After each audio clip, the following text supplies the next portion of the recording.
Les droits d'auteur. Bon, ça, c'est vraiment important. Ce qu'il faut savoir, c'est que la facilité d'accès n'est pas garante du droit d'utilisation. Par exemple, moi, je fais une recherche sur le blaireau. J'aime bien dire une recherche sur le blaireau.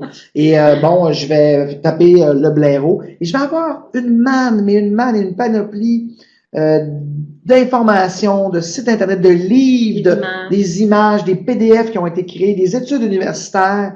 Et bon, ben moi, je vais prendre ça, puis je vais arriver dans mon travail ou dans mes affaires, puis mais c'est facile d'accès, mais ça ne veut pas dire que j'ai nécessairement le droit d'utiliser sans le citer, par exemple. Oui. Et c'est surtout, ça arrive fréquemment dans les images. Là. Oui. Souvent, on voit ça, des images qui ont été prises sans l'autorisation du photographe ou du créateur, en tout cas le propriétaire du contenu. Là, c'est ce qui est le plus facile à utiliser et à reproduire. Puis c'est vraiment une mauvaise pratique. Là. Exactement. Puis dans le fond, ce qu'on dit, c'est citer vos sources, demandez la permission au propriétaire du contenu. Vous voyez une photo du blaireau sur le site de l'Université du Québec en Outaouais, ben peut-être faire les démarches pour savoir si vous pouvez la prendre. Puis ce qu'on va souvent demander, c'est d'identifier le droit d'auteur et de le céder. Si vous voulez parler d'un article que vous avez vu, que vous avez aimé, si vous voulez en parler, le citer, prendre des bouts, c'est toujours mieux vu de demander la permission. Puis même quand des fois on pense qu'on cite que c'est suffisant, demander la permission, c'est toujours la première étape.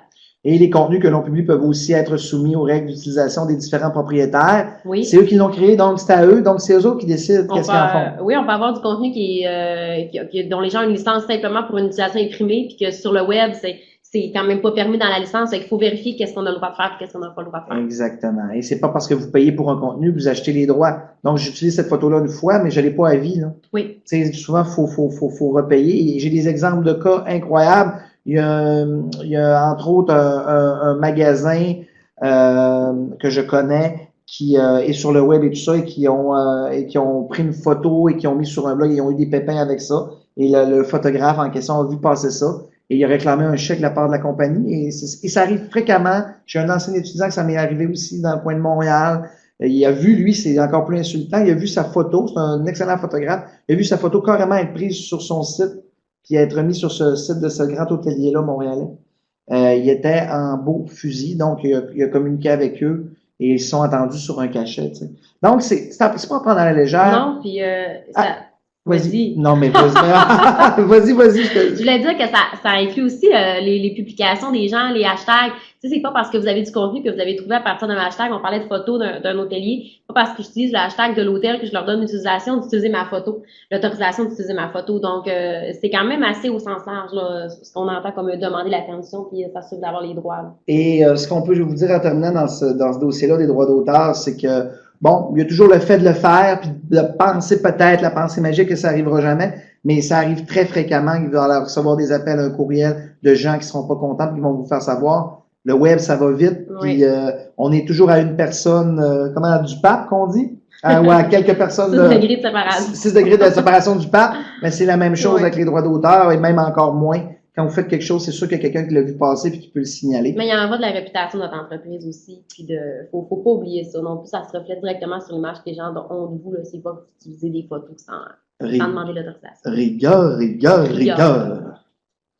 Les sources et le plagiat, hein, on vient d'en parler. Oui. Les règles là-dessus, il faut toujours identifier le créateur des contenus que vous utilisez, que vous partagez. Même si vous donnez la permission, c'est comme ça dans le web, c'est aussi un aspect de générosité aussi, mais de bonne pratique, de dire, regarde, un tel, je cite un tel, puis je le tag, puis ça va lui donner une belle renommée aussi, même s'il me dit que je pouvais prendre son contenu ou sa photo. Donc, ça va avoir plusieurs bonnes choses. D'abord, ça lui rend crédit, il va être content. Ça va peut-être même lui attirer du public. Donc, tu sais, c'est un gagnant, c'est un partenariat gagnant-gagnant, mais c'est aussi dans les bonnes pratiques.